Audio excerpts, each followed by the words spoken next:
Halo para penikmat film, Abang Parku kali ini akan membahas film Indonesia berjudul Gampang Cuan tahun 2023. Mengisahkan tentang seorang anak pertama yang berpura-pura sukses di ibu kota. Padahal kenyataannya dia cuma jadi tukang parkir. Keadaan pun dibuat kacau ketika adik-adik dari si pria ini datang ke kota. Sebelum kita lanjut ke ceritanya, Bang Parku mau kasih tahu.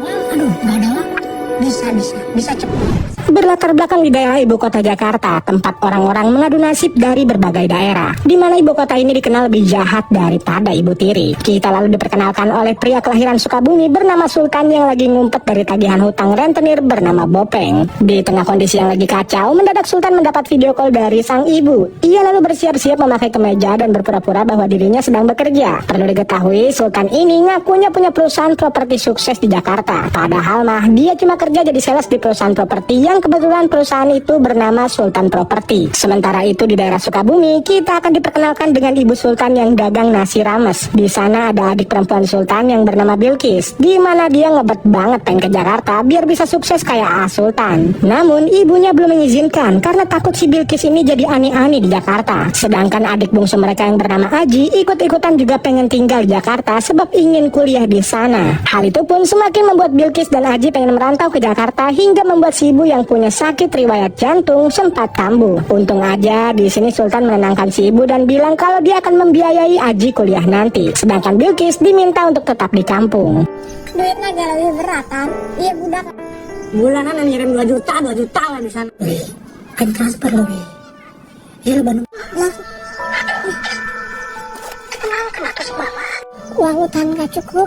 Ini jual aja. Setelah si rentenir nggak ada, Sultan kemudian berangkat ke kantor. Nah, karena dirinya sering telat, Pak Direktur pun memecat Sultan dan gak memberinya toleransi. Hal itu pun membuat Sultan jadi rungkat. Ia lalu curhat kepada temannya Encup, tukang parkir di kantor tempatnya bekerja. Sultan bilang kalau dirinya lagi pusing sebab adik bontotnya yang baru lulus SMA minta dikuliahin. Dengan polosnya, Ucup memberi solusi agar Sultan jujur mengenai kondisinya yang gak punya duit dan dipecat. Namun Sultan menolak dengan alasan kalau keluarganya di kampung gak boleh tahu kalau dirinya lagi susah bener. Di tempat lain, nampak Bilkis dan ibunya lagi pergi ke pasar. Ia lalu nggak sengaja melihat di balai desa ada sahabatnya yang bernama Nabila sedang sawer uang kepada warga desa. Bapak kepala desa yang bernama Pak Is pun bertanya, apa pekerjaan Nabila di Jakarta sampai bisa membawa uang sebanyak ini? Nabila pun bilang kalau dia dagang skincare di TikTok. Sudah tentu hal itu membuat Bilkis iri dan curhat kepada Nabila kalau dirinya nggak boleh ke Jakarta sama si ibu. Nabila pun berpesan kalau bisa Bilkis jangan nekat sebab kalau sampai dia pergi diam-diam yang ada si ibu malah terkena serangan jantung. Merasa nggak punya pilihan lain, Bilkis pun akhirnya meminta bantuan Pak Is selaku kepala desa. Mau nggak mau, Pak Is pun membantu Bilkis dan berusaha membujuk si ibu agar mengizinkan Bilkis pergi ke Jakarta. Mengingat kalau cuma di kampung, kepintaran Bilkis ini nggak bakal jadi apa-apa. Lagian sudah ada Sultan yang menjadi contoh kalau hidup di kota itu nasibnya bakalan berubah. Mendengar hal itu, si ibu akhirnya mengizinkan Bilkis pergi. Nah, sebelum pergi, Pak Is memberikan sebuah amplop agar diberikan kepada Sultan saat sampai di Jakarta nanti. Dengan catatan si ibu nggak boleh tahu. Sokatu.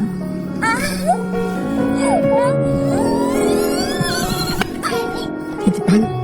Kekasihan.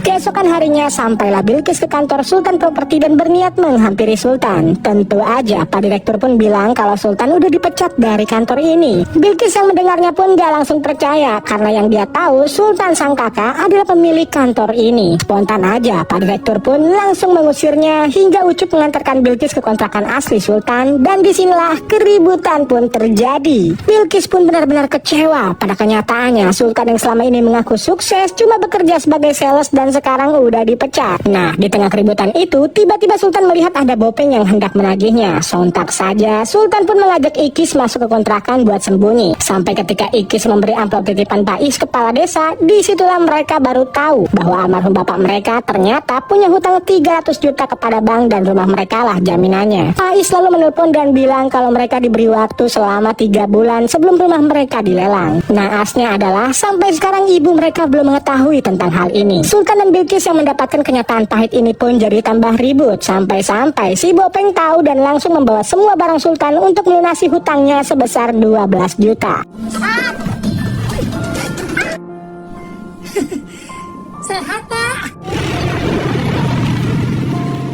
Malam harinya, Bilqis yang ngotot ingin menghampiri Nabila ke tempat kerjanya lalu diantarkan oleh Sultan. Disinilah Ikis baru tahu kalau sebenarnya Nabila bukan jualan skincare, melainkan jadi terapis pijat plus-plus. Hal itu pun membuat Ikis jadi marah sebab kedatangannya ke Jakarta sebenarnya ingin meminta kerjaan pada Nabila. Namun kalau kenyataannya kayak gini, lebih baik dirinya di kampung aja jualan nasi. Ia lalu menahan rasa lapar bersama Sultan. Secara tiba-tiba Sultan memintanya untuk meminum obat tidur, di mana ternyata itu adalah obat bius berdosis tinggi. Iya, biar gampang tidur.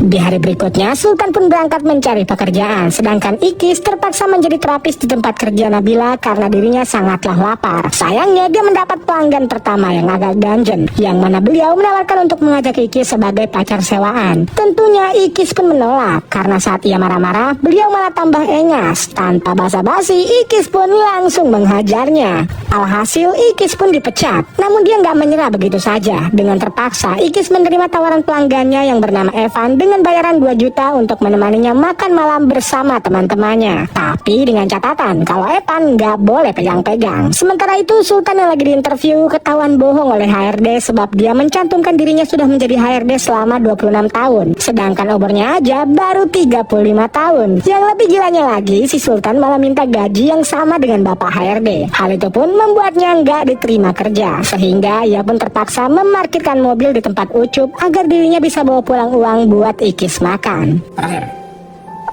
lo gaji berapa? Samain aja sama bapak. Makasih kan. Markir apaan? Kembali ke Ikis yang penampilannya berubah drastis seperti menjadi seorang model, di mana dia terkejut saat melihat penghasilan Evan 150 juta selama 1 bulan. Hal itu pun membuat Ikis yang polos sempat keceplosan sehingga teman-teman Evan gak percaya kalau dia adalah pacarnya Evan. Untuk membuktikannya, mereka meminta Evan untuk mencium Ikis. Namun naas, inilah yang terjadi. Gak usah kayak gitu.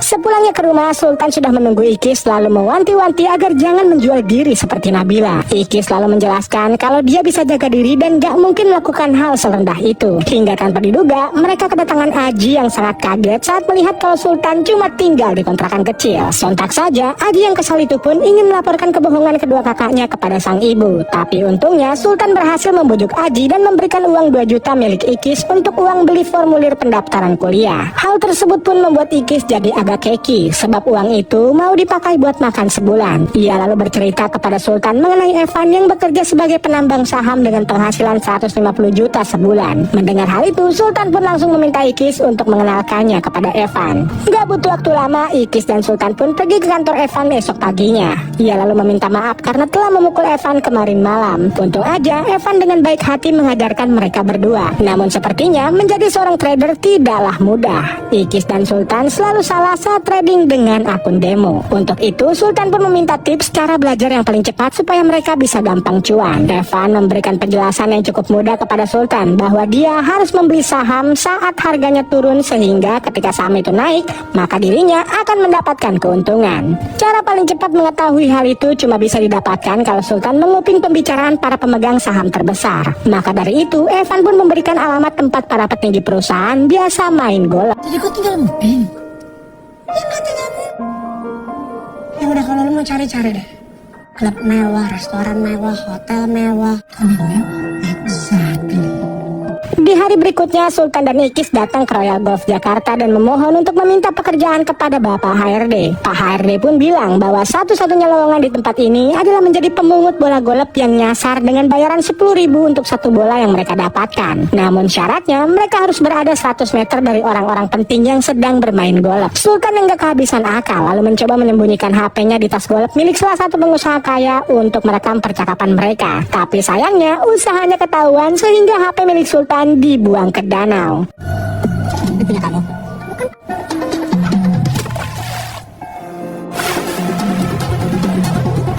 Gak menyerah begitu saja, Sultan dan Ikis besoknya datang lagi. Tapi sayang, kali ini Pak HRD meminta mereka pulang karena pemilik golf klub yang bernama Lim Surya mau datang. Mendengar hal itu, Sultan pun yakin kalau Lim Surya adalah salah satu penentu saham yang naik atau turun. Makanya mereka punya ide untuk mencuri peralatan golf yang dipajang. Bahkan Ikis dan Sultan pun berpura-pura kalau mereka pemain golf di tempat itu, sehingga Lim Surya yang merasa tertantang pun mengajak mereka buat duel. Nah, dari situlah mereka mendengar percakapan Lim Surya mengenai perusahaannya. Hingga saat Ikis berhasil memasukkan bola golf ke sasaran, Pak Lim pun bilang ke koleganya kalau dia mau membeli saham Bosque 500 miliar agar pasar saham milik Bosque bisa naik.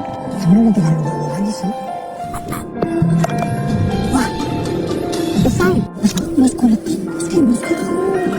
Mendapatkan kesempatan emas, Sultan dan Ikis pun langsung memberitahu Evan mengenai saham Bosque yang diprediksikan bakal cuan. Namun sayang, untuk mendapatkan 300 juta buat menebus rumah yang digadaikan oleh bank, setidaknya Sultan harus punya modal 150 juta untuk membeli saham Bosque. Di sini Evan sempat ingin memberikan pinjaman, namun sebagai jaminan Sultan harus membujuk Ikis untuk berpacaran dengannya. Tentunya Sultan yang gak mau menjual adiknya pun menolak kemudian pulang. Sesampainya di kontrakan, Haji pun bilang kalau peralatan golf yang dibawa oleh Ikis dan Sultan berharga puluhan juta dan bisa membayar uang pendaftaran kuliahnya. Mendengar hal itu, Sultan lalu menghubungi Bopeng dan meminjam uang senilai 50 juta dengan jaminan alat golf tersebut. Untung aja si rentenir mau karena memang alat golf itu berharga 70 juta. Nggak butuh waktu lama, Sultan pun langsung membeli saham Bosque lewat uang pinjaman 50 juta itu. Sambil nunggu sahamnya profit, Ikis lalu berhayal keinginannya untuk menaikkan haji ibunya lalu merenovasi rumah. Dimana saat Sultan melihat HP-nya lagi, ternyata mereka berhasil profit 10 juta selama beberapa menit. Sudah pasti profit itu akan bertambah terus. Bener semua bohong.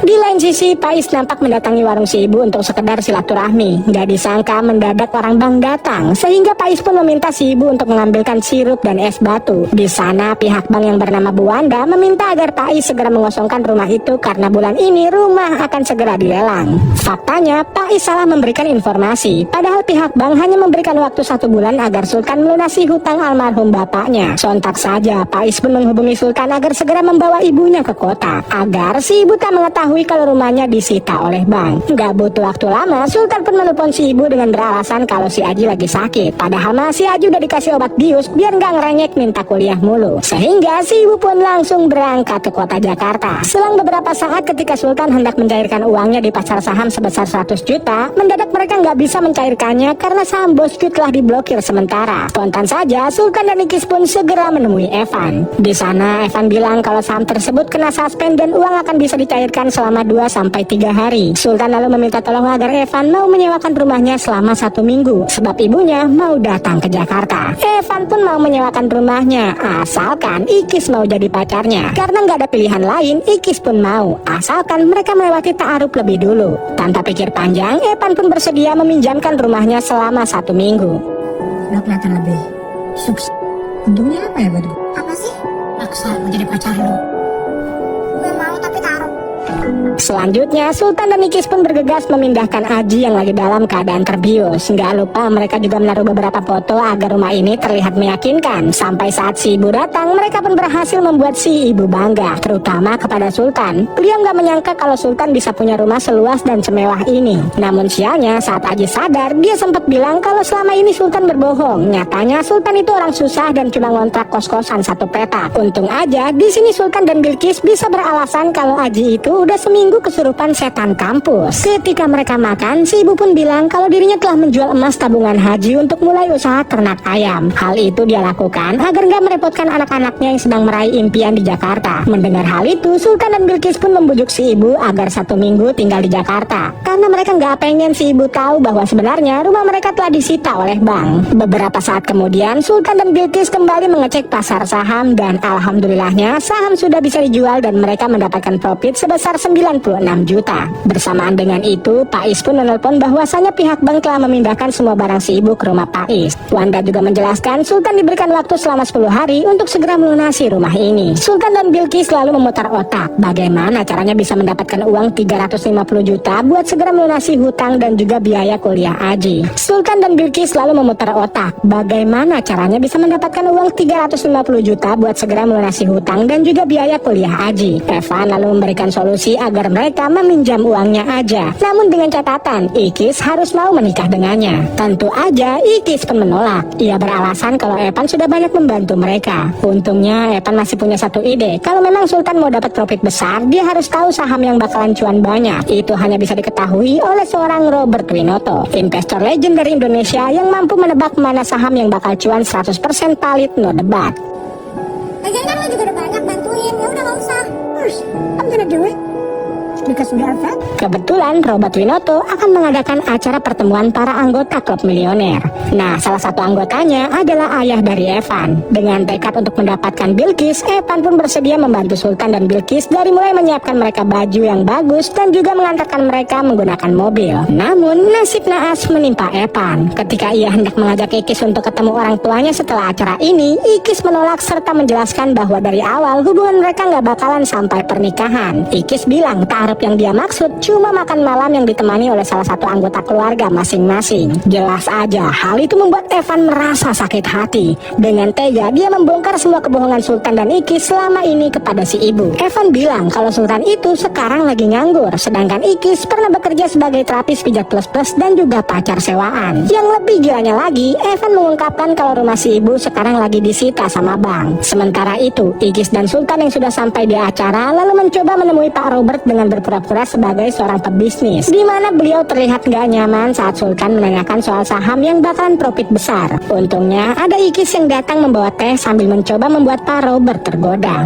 Tapi sepertinya beliau nggak tergoda. Pak Robert pun berpesan kalau mau investasi itu harus dimulai dari leher ke atas. Maksud Pak Robert mengenai investasi leher ke atas adalah jangan pantang menyerah. Perbekal mindset kita dengan ilmu dan skill yang baik, karena ketika kita tidak mampu menyelesaikan masalah itu bukan berarti kita nggak bisa, tapi usaha kita yang kurang atau skill dan ilmu kita yang belum layak untuk menyelesaikan masalah tersebut.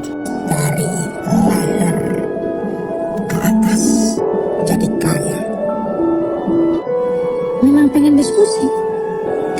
Di saat Pak Robert hendak mengusir mereka, disitulah dia mendadak pingsan. Faktanya, teh yang telah diminum Pak Robert telah diberikan obat bius oleh Ikis. Ikis pun berusaha mencari tahu saham mana yang dipilih oleh Pak Robert, sedangkan Sultan mengalihkan perhatian para tamu dengan berpidato. Beruntungnya, Ikis berhasil mendapatkan saham yang dipilih oleh Pak Robert dan langsung kabur melalui tangga darurat bersama Sultan. Di sana mereka pun langsung membeli saham perusahaan kaya yang dipilih oleh Pak Robert menggunakan semua uang yang mereka punya, yaitu 96 juta. Sepulangnya mereka ke rumah Evan, mereka terkejut melihat kondisi si ibu dan Aji yang sudah membawa barang-barang layaknya orang yang sudah diusir. Dengan tegas si ibu pun meminta Sultan menunjukkan rumah aslinya. Mau nggak mau karena si ibu udah tahu kebohongannya, Sultan pun menunjukkan tempat tinggal aslinya, yakni kontrakan satu petak. Si ibu bertanya kenapa mereka berbohong seperti ini. Ikis selalu bilang kalau semua ini gara-gara Sultan yang sedari awal bohong kalau dia sukses, yang mana sempat terjadi keributan antara mereka semua. Ditambah lagi saat Sultan memberitahu saham miliknya, ternyata saham itu anjlok jadi 46 juta.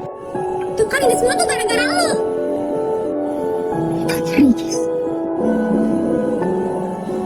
Di tempat parkir, Sultan pun curhat kepada Ucup kenapa usahanya dalam menjadi tulang punggung keluarga selalu gagal. Padahal ia sudah usaha mati-matian, tapi tetap aja keluarganya malah menyalahkan dirinya. Dengan polos, Ucup bilang kesalahan Sultan cuma satu, yaitu berbohong. Kalau aja dia jujur dari awal dan minta doa kepada ibunya, mungkin gak bakal terjadi hal seperti ini. Begitu juga dengan Ikis yang kesal dengan Aji yang selalu merengek minta kuliah. Seharusnya Aji lebih mengerti dan tidak memikirkan keinginannya aja. Meskipun tujuannya baik ya untuk pendidikan, Aji harusnya bisa lebih mandiri lagi dan gak cuma minta bantuan. Buktinya seperti Sultan dan Bilqis yang selama ini selalu usaha sendiri-sendiri tanpa merepotkan kedua orang tuanya. Di hari selanjutnya, Ikis nampak sedang mempelajari saham, sedangkan si ibu dan Aji sedang sibuk mempersiapkan jualan nasi uduk untuk membantu perekonomian keluarga mereka yang lagi rungkad. Secara mendadak, Ikis dikagetkan dengan kedatangan dua orang suruhan Pak Robert. Bersamaan dengan itu, datanglah Sultan yang bilang bahwa dirinya yang bersalah. Ia memohon agar dirinya aja yang ditangkap, sebab Ikis Bilqis tidaklah bersalah. Alhasil sultanlah yang dibawa oleh mereka, sedangkan Bilqis diminta untuk menjaga si ibu di rumah. Jaga mama.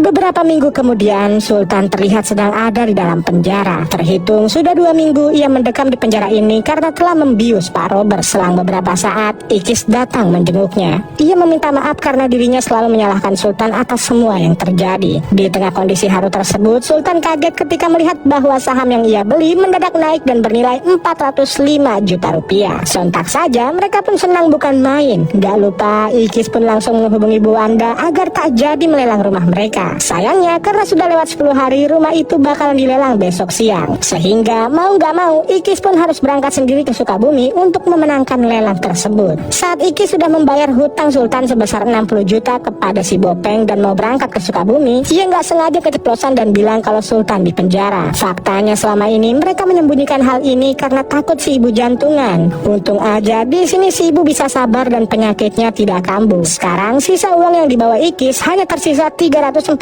juta. Dengan nekat ia mengikuti lelang dan menawarkan rumah itu dengan semua uangnya. Di lain sisi, si ibu pun datang menemui Sultan dan menanyakan berapa denda yang harus dibayar Sultan agar ia tak dipenjara selama 5 tahun. Di sini Sultan bilang denda yang harus dibayar sebesar 350 juta. Gak selang berapa lama datanglah Iqis yang langsung menangis sebab dia tak berhasil memenangkan lelang tersebut. Itu semua dikarenakan ada orang yang berhasil mendapatkan rumah dengan harga 350 juta. Si ibu pun meminta agar mereka semua ikhlas karena menurutnya rumah paling berharga adalah ketika semua anaknya berkumpul. Si ibu menyarankan agar uang itu dipakai untuk membayar denda agar Sultan bebas. Namun dengan tegas Sultan menolak dan meminta Iqis menggunakannya untuk modal usaha aja serta biaya kuliah Aji. Sultan meminta kali ini mereka semua mendengarkannya karena hanya itulah jalan terbaik. Mulai sekarang Sultan mempercayai Bilqis menggantikannya sebagai tulang punggung keluarga. Mau gak mau mereka pun pergi meninggalkan Sultan di penjara.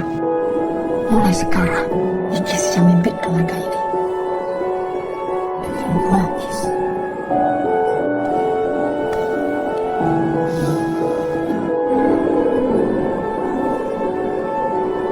Keesokan harinya, Sultan dikagetkan oleh sipir yang mengatakan kalau ia bebas hari ini. Ternyata Bilqis, Aji, dan si ibu sepakat bahwa nggak ada yang bisa menggantikan Sultan menjadi kepala keluarga. Hal itu pun membuat Sultan terharu dan kembali bersemangat untuk meraih kesuksesan agar semua anggota keluarganya bisa meraih impian. Di akhir film, terlihat Sultan sedang diinterview oleh salah satu perusahaan investasi saham, di mana dia diminta untuk menjelaskan apa itu saham, obligasi, dan juga reksadana. Lewat ilmu yang diberikan Evan waktu itu, Sultan pun dapat dengan mudah menjabarkan semua jenis investasi lewat perantara ayam. Sampai-sampai membuat ibu HRD terkesan lalu menerima Sultan bekerja di perusahaan tersebut. Dan begitulah film ini berakhir. Berapa tahun saya kerja, tapi baru kali ini ada yang ngejelasin saya semua. Saya terima.